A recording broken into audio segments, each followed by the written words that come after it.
Hello everybody, Sneaky TV here, bringing you Game 2 in the quarterfinal matchup between top member PoinDexter and his opponent B.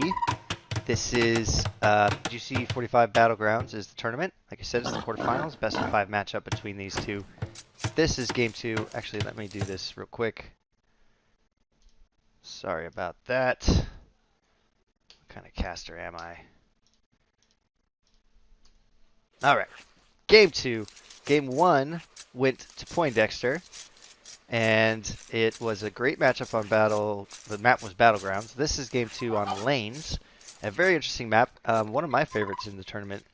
The players are kind of focused in on this, what we'll call the middle lane, but it's not too much forest in between them and the outer lanes where there's a lot of gold. That's where the relics are sitting, some stone, and obviously the opportunity to deny their opponent with all these things if one prioritizes a left or right lane first and cuts through. They have the chance to deny all those, really the entire lane for their opponent. But the Civs here, PoinDexter in red is the Britons. B is playing as the Cumans. Britons obviously a very strong Civ. Once they get rolling, it's a very tough composition to stop. The Cumans might go for an economy play, but honestly, I struggle to see, unless the Cuman player can do some crazy thing with rams in the feudal age, some early aggression, I struggle to see a win condition in the later parts of the game for the Cuman player. Though he might try to go for an eco boom and finish an early imp if he can get to imp faster than PoinDexter and starts churning out knights. That could be something. Both players opting for their first lumber camp on the small stands of trees around their town center. That I find interesting as well. Instead of dropping the first lumber camp on the far edge. I mean, it's obviously they're not walled off yet, so this is a safer approach from both players. There's plenty of gold to be had in stone, so you could end the game without needing to cut through the lane. So from that perspective, maybe it makes sense not to drop your first lumber camp on the edge. Blue almost losing some villagers here. Bit of a strange boar lure. Oh, look at that. 3 villagers at very low health, but he managed to save them all. Definitely not ideal. Blue's got lots of good gold in the back, though. He'll be happy with that. Red could probably say the same. Berries from both players are forward. Bit exposed. B has the villager lead, just barely. And just 12 seconds of idle TC time from Blue and 12 in climbing from Red.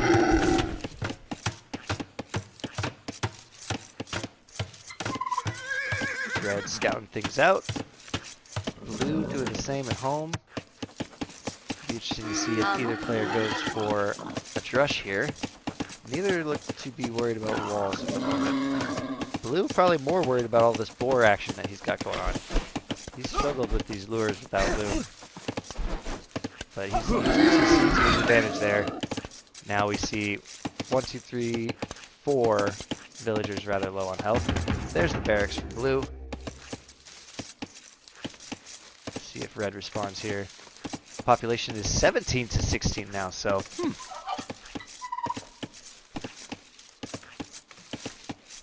2 villager lead just about. Maybe 1.5 villager lead for Blue.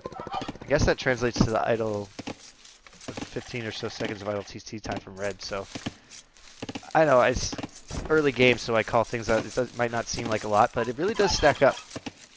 It really does pile on top of each other, that villager lead. So it's an interesting stat to be aware of and keep your eye on down here in the bottom, is whether the TCs are being idle, and then up here next to the hammer is their eco population. The swords, if you could have guessed it, is the military population. Red dropping his barracks, Blue going for the drush here, and it's a true drush in that we're still in the Dark Age, just trickling in militia. He's obviously scouted this out and seen that Red is exposed and not walling yet, so it could be effective. He also sees that all these berries are way out front. This is probably where blue will hit. He'll hit this berries here. And we see red moving off to the right to place his second lumber camp. The good news for red on the berries is he's got 6 villagers, which is enough to fight off a drush. Though it looks like blue might not be thinking. Let's see from blue's perspective. Oh, blue hasn't seen these berries yet. Look at that. Oh, how unfortunate. So maybe not the great scouting I expected. He could still find it. But if he knew this was here, he'd probably be attacking already. Very interesting. And blue hasn't even clicked up to feudal age yet, as he spent food on this Dark Age army. Red almost there already, so I don't know. We'll have to see if this pays off. Looks like blue is attacking the lumber camp instead. And with red does great reaction. Without the scout's help to block villagers, great quick walls from red as well. Love it. Good job, PoinDexter. Without the help from the scout, this is going to be very ineffective. Dark Age rush and a quick archer range being forced down by red here. Like a few archers to clean this up. And this is, I mean, despite being in the farming area, this is exactly what red wants anyway. He's going to go archers. He's Britons. We know that that's the play. So, quick archer range, a few archers out on the field as fast as possible makes a lot of sense. He also knows that he needs gold in order to make the archers, so he's going to idle his food or at least let the berries do the work for now and prioritize gold. And we see it here, like the investment, though there is a very weak villager we had, the investment from blue is not paying off. He just now clicked up the feudal age. He's got 27 pop though, as he's dropped his on the other side. So this is, sometimes you see both players go for the same lane, if you will, and it makes for an interesting late game, but looks like both players going for opposite lanes at the moment anyway. And now we see one archer out just being annoying, chipping away at these militia.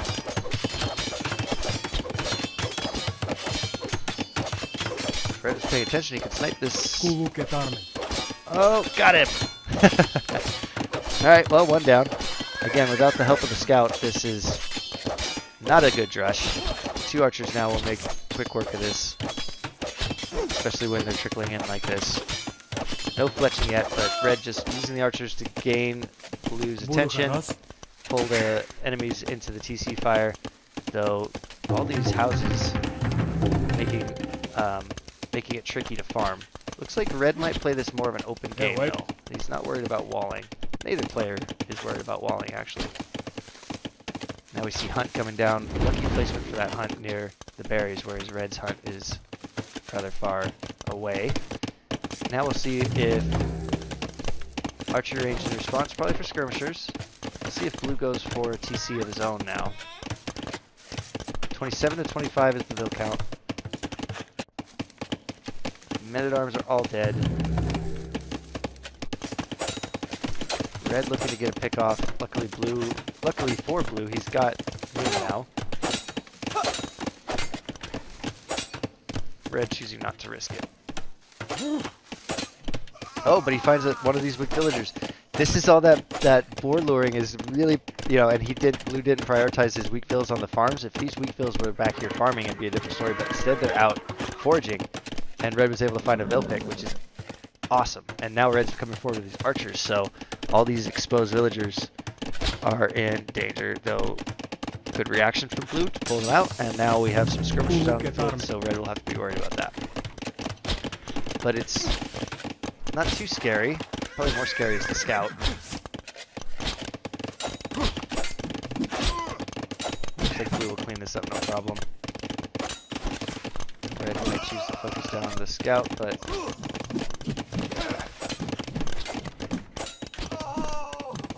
fletching coming in for blue now. Still no fletching for red, but we do see the first semblance of a wall. Only 4 on food, again, as PoinDexter, so he might be looking to keep things in feudal for a bit longer. He's still 2 villagers behind. Blue is a lot on gold. Blue only has 4 on food as well. So some eco-balancing needing to be done here by both players. padded archer armor. So blue is mining the gold so that he can get this tech. He obviously wants the skirmishers to hold up against the British archers. Ready. Mandatum. Yeah, wait. Blue does outrange red at the moment because of fletching. So red pulling his army back and looking instead to just fully wall up and get secure. I like this choice. Forward siege workshop. So this is what I was saying about Cumans. Like, unless the Cumans do something a little wacky like this in the early game, they're at a severe disadvantage to the Britons, in my opinion. Again, I'm just a lowly caster. There's plenty of ways to play this game, but it seems to me that the Cumans need to force the issue early. And a forward siege workshop is the perfect thing to do that. Now the Cumans can build the siege workshop in feudal age. They can make the ram. It's unique to them, and I like to see this from blue. Anticipating that the only thing that red will have will be archers, which is true at the moment. So red may get a few spearmen out to handle those rams, but blue has the answer in skirmishers to those spearmen. So rams and skirmishers, pretty scary for the Briton player in feudal age. And it won't take too many battering rams to knock down these palisades. Town center is a different story, but villager lead's still squarely on blue. He's done a great job keeping his villager count high despite losing one. Red could get a little tricky, and there's some weak bills out there on the wood line, so if red gets active with that scout, he might snipe a few more. And I like this from red. He's built a barracks, or a stable, maybe anticipating the rams, and he'll see these rams now, so a few scouts can be very helpful against the rams.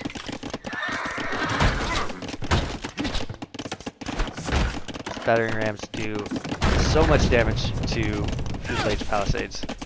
And red just kind of retreats for now, making scouts to deal with the ram, and we'll look to focus down archers and skirmishers and maybe a vill or two.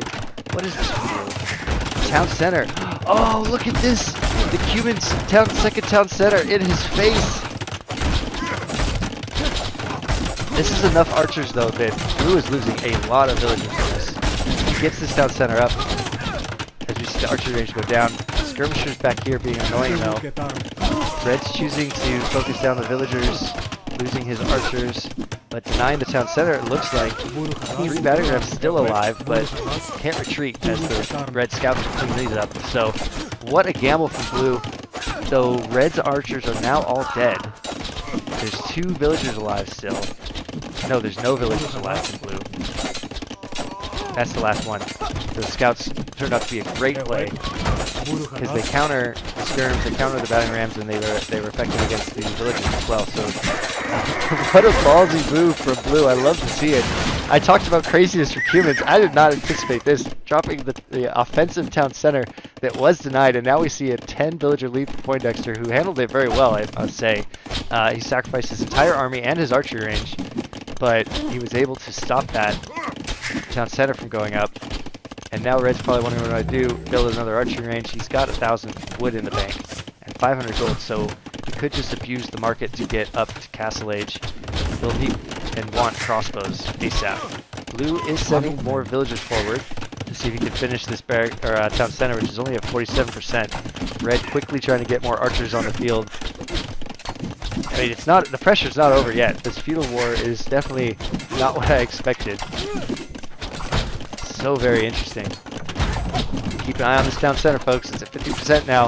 If it goes up, I think this is GG for PoinDexter. There he goes, selling that wood. And he's buying the food. It's not enough to get to castle age. He might even sell his stone.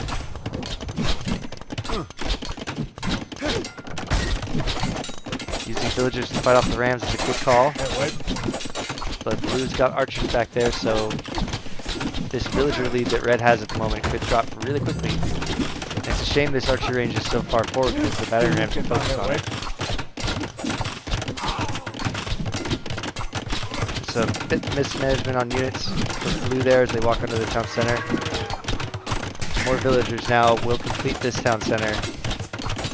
And Red is almost enough to get to Castle Age, though I don't know if this TC will survive long enough to research Castle Age. That's the real question. A lot of pressure. 3 more rams filled with villagers. We'll take out this town center in no time. More scouts coming out for Red. A few more archers are there. We'll see what Red can do. He might lose this town center and look to drop another one back here as soon as he can. And then research Castle Age, perhaps? Yep. There's the Red town center. Blue moving forward. Let's see what Blue does. Maybe towers with these bills. What a gamble from Blue, though. Amazing, using the villagers very effectively. Red is not going to quit, but it's looking pretty grim for PoinDexter at the moment. He was never able to start research on Castle Age. The question is, does he do so now? Yes, he does. Red clicks up, so can Red hold long enough to Castle Age? Now this is really interesting. The whole time, Red has cut his way through very effectively, as is Blue. But these rams are quite scary, and there's 2 military only for Red. Population is 41 to 36 in favor of Blue. Ready. But, yeah, I don't know. Still 2 minutes away is Castle Age. Just a long 2 minutes for PoinDexter as Blue discovers all these wood choppers before. Oh, he can run. And he should run. There he goes. Blue sees it, unfortunately. But if you can quick wall through, yes, okay. He sacrifices 2 villagers to quick wall off. And now it's a shame that he built his town center here, because if he built it up here instead, he'd be looking in a much better situation. But as it is, these rams can take down the house pretty quickly. 1 minute away is Castle Age, so a defensive tower on the gold from Red, probably a good choice. Oh boy, what a game this was. The rams break through, and the skirmishers and things will look for this group of villagers, which is probably a good thing. If Blue had found this town center with those rams, it would be game over already. As it is, stables coming up, it'll probably be knights. Red already has scale barding armor, so could see knights from Red. Blue looking with his army. Again, this is a good thing for Red that Blue is coming up over this way for what essentially amounts to a couple villagers in a lumber camp. Blue has taken back the villager lead, 39 to 35, but now Red is in Castle Age and coming out with knights, which will be very scary for everything Blue has on the field. And Blue nowhere near Castle Age, though he can abuse the market himself, and will probably do so. There goes Blue selling wood, doing what he can to get to Castle Age as fast as possible. These villagers will die, unfortunately. 7 more dead bills from Red. Knights coming out on the field will look to clean up his army. And Blue's archers is being annoying as Blue drops a few farms on his second town center. What a game this was. Blue is now through on the left lane, I should say.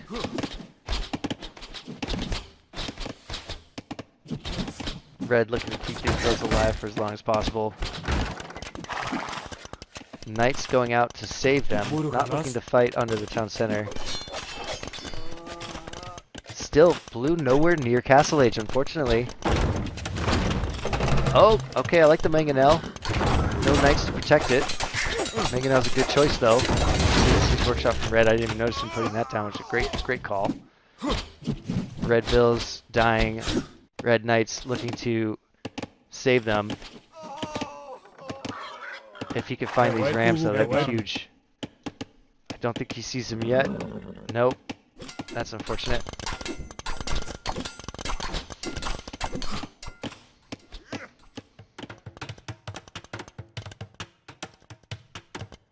(43 to 32) is the Vil count.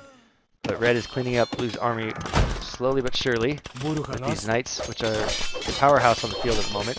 Blue is still not on his way to Castle Age, and he's making more villagers instead.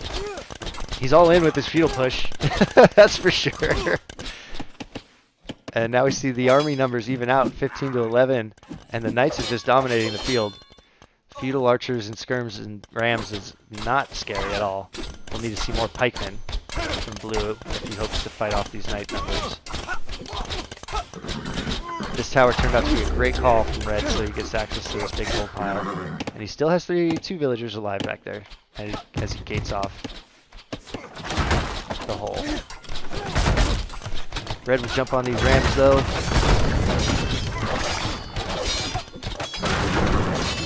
Oh, look at that! Did he buy a castle? I mean, you've heard get out of my game castles. This is a get out of my base castle.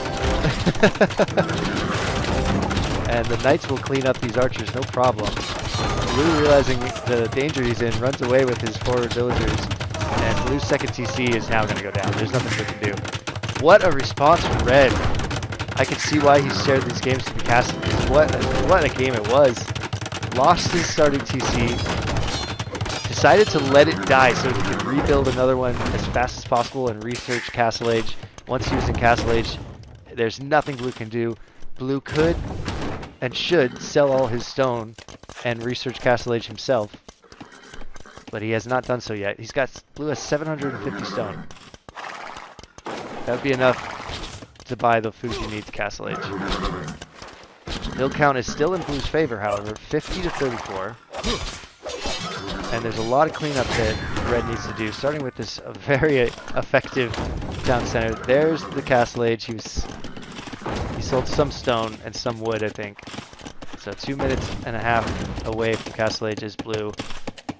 Chain barding armor coming in. Now if you're Red, do you stick with knights?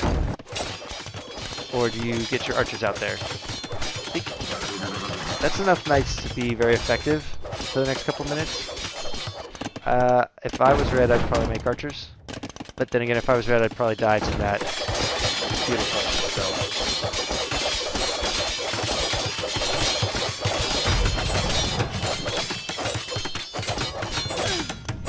Red is in with these knights. Blue calling it! Wow! PoinDexter takes game 2 in an epic feudal fight. That was a lot of fun to watch. I hope you all enjoyed it as much as I did. Put in the comments of this video what your reaction would have been if you saw 3 rams and then a forward town center from the Cuban player just before you were going to research Castle Age. Epic, epic game. I bet PoinDexter took a big sigh of relief after that match. He goes up in the series 2-0. The rubber match, well, no, not the rubber match, but game point on the line in this next game in the best of 5 series in Juicy 45 Battlegrounds. Wow, what an epic game. All right, this is Sneaky Chiefy signing off for now. I hope you'll see me on the next one.